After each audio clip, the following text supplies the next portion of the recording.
Hi everybody, Mature Simmer here. So welcome to another episode in the Non-Aviator Flight Sim series.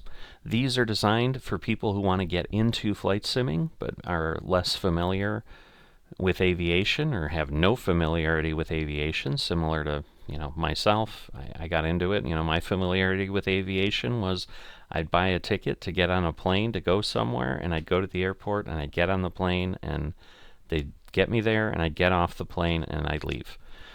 I knew planes can get me places, but now if you're on the other side where, hey, I want to control a plane, I want to fly around, I want to do things, there's things that are helpful to know, but most of the material out on the internet tends to be very focused on folks who are trying to turn you into a pilot. And that may not really be the level of depth you want to go to. You just want to enjoy this hobby and you want to be able to do things. But to do that, you do need some level of understanding of things. So I'm giving you that from the perspective of someone who got into it the same way you may be getting into it, where you don't have the background, and just helping you understand what you're looking at and what you're doing so that you can go forward. Specifically in this episode, I'm going to be talking about the last part of the charts that you'll need, which are your approach charts as you're getting in and coming in to land at the appropriate airport. I've been using a standard route here from Orlando to Kansas City. So we're obviously arriving at the Kansas City airport. And if we go look at the charts, we're looking for approach procedures, and they're right here at the top. We're coming in on runway 19 right, which is what SimBrief recommended for this particular flight. I know I don't have that on the screen, but and the most important thing is you'll notice the approach procedures are not in your flight plan. This is your star, and if you want to understand that, you can go look at the star video that I'm going to link here. The approach you're going to use is not listed there because that could change, honestly, when you get near the airport and then they have to route you somewhere. But again, we're going to 19 right, so we have that here. Oh wait, but we have that here, and technically we have that here too. As I look further down, oh goodness, there's one here and there's another one here. Like, what are all these approaches for the same runway? So as you can see, things can and do get a little bit complex, but you can boil it down pretty simply. So if you look at these, if you're going to use ILS, which is Instrument Landing System, so your plane needs to be equipped to be able to handle ILS. It's going to basically need an autopilot. The main difference between what is not a labeled ILS, which would be Category 1, which is the default, and a Category 2 or 3 is whether the plane has some more automation that perhaps can auto-land and things like that. So you're looking at major airliners that are going to fall in. Like a 737 would use this, but you could perhaps have a Cessna CJ4 or something that uses that. Again, this is where you kind of Google your aircraft, figure out if you want to try to do the most realistic type of approach, what is appropriate for the aircraft you're choosing to fly. So if you Google, say, a 737, what category of ILS is it, you're going to find that it's a Category 3.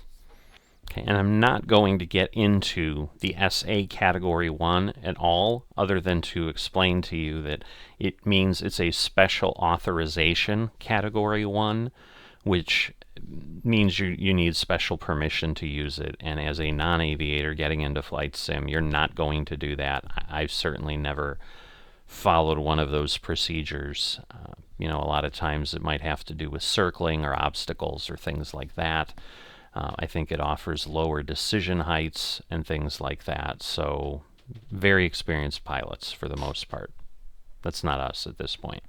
So let's start with the ILS versions. So again, we've got the regular over on the left, and we've got the Cat 2 and 3 labeled down here over on the right. And you can see they're basically somewhat the same.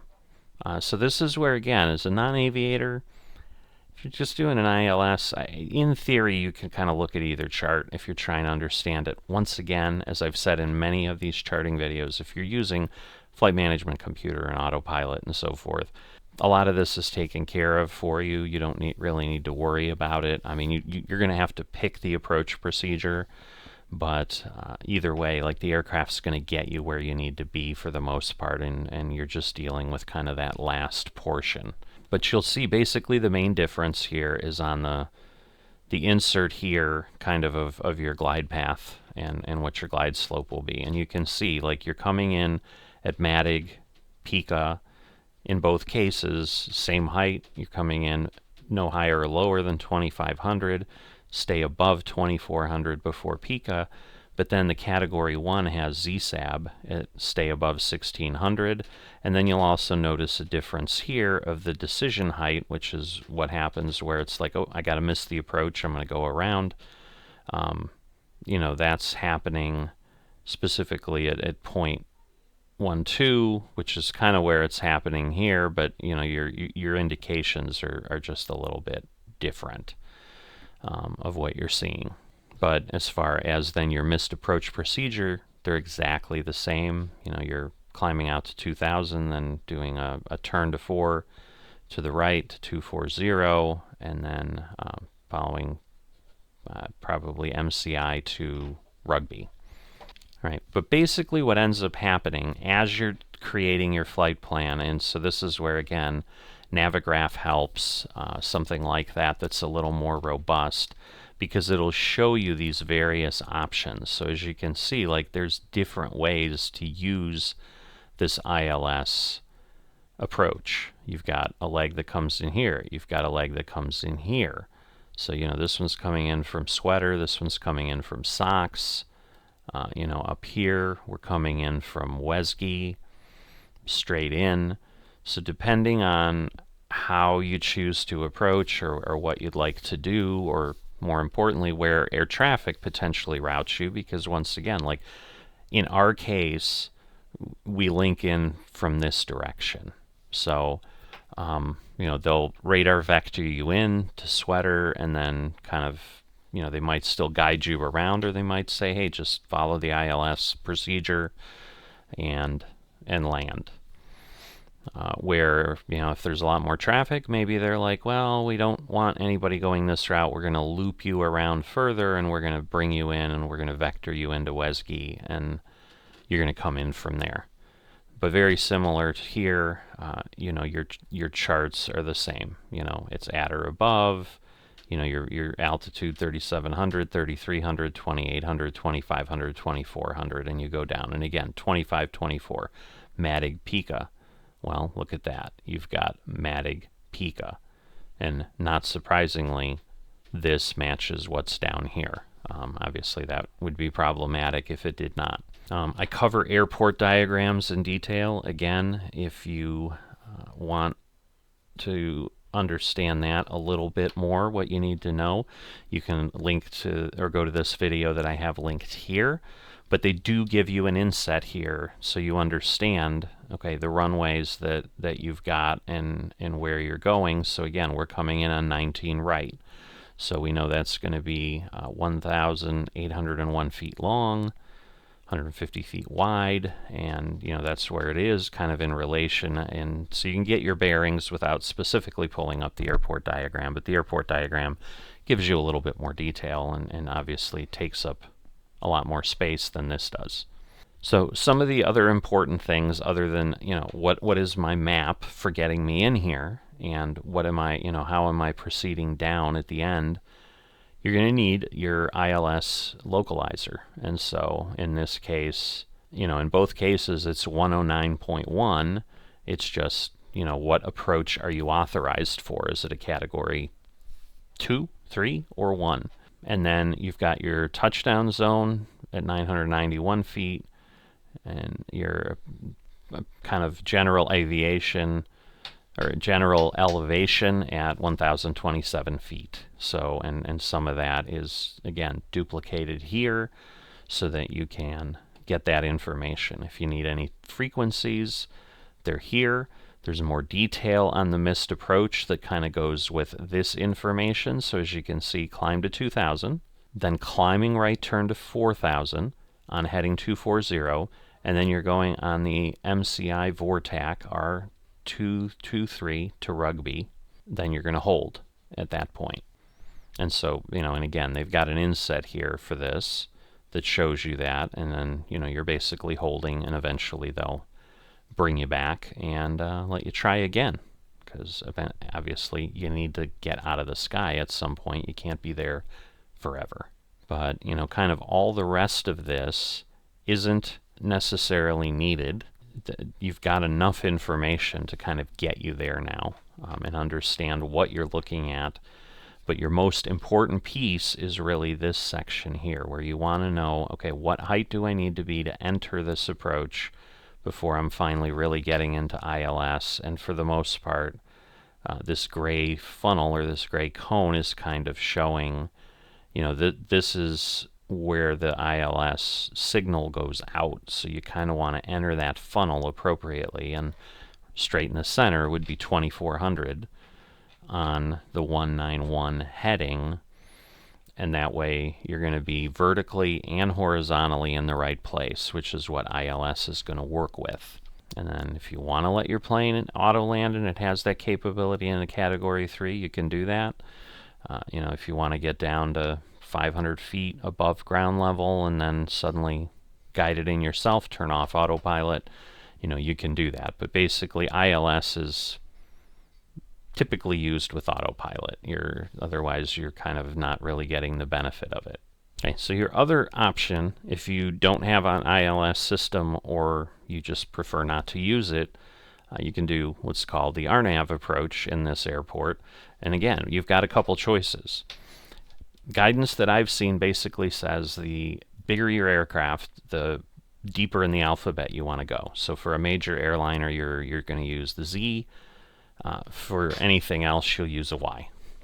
Now, the one thing I didn't mention on the area here, this number, the 200, or in this case, the 296, these are what you'll enter into your flight management computer as kind of what's called your minima. It typically goes into the radio field, but you'll notice, again, similar things. You've got 191 as the approach. Your elevations are the same. The physical world doesn't change depending on the approach you're coming in on. The ground is still at the same height it was, whether you're coming in ILS or RNAV. So hopefully that makes sense to you. If it doesn't, I don't know that I can help you in this video. And again, you've got the diagram, you've got a lot of the similar things, but once again, just like the Category 2-3 versus the Category 1 in ILS, you can think of, because you're usually using Z for a bigger aircraft, a more capable aircraft, there's less guidance directions given here, where, in a Cessna or something, you might be using this. So again, you won't have ILS, let's say, in a Cessna 152, but you'll still have an altimeter and you'll be able to kind of tell somewhat where you are. So you'll know, hey, I got to be at 6,000, 5,000, 3,300, 2,400, and again, they're the same heights to some degree. I mean, at Pica, you need to be at 2,400. You're still landing at the same thing because the angle of 3 degrees is still 3 degrees. And so from Pica at that distance of 2.5 plus another 2 miles, so basically 4.5 miles out, you need to be at 2,400 feet to land appropriately. So the difference to some degree with the approaches is the capability of the aircraft. And so that's where they're telling you, a Z is in theory a more capable aircraft. So you'll notice, for example, like these paths in are not available on the Y, likely because you probably can't make that turn, or the type of aircraft that would normally use that, couldn't line up just at Pica, which is only 4.3 miles away from the runway, and still effectively land. So they want you coming in at a straighter angle because you're likely more visual than you are maybe instrument-based or autopilot-based type of thing. Where here, if you're on an autopilot, you can make this sweeping turn at 2,400 feet and just line up and land. So you can see, I mean, this path is similar. It's probably not the same waypoints, but it's similar to what you'd have with the ILS approach that we saw, where this RNAV is significantly different. Those arches are not there.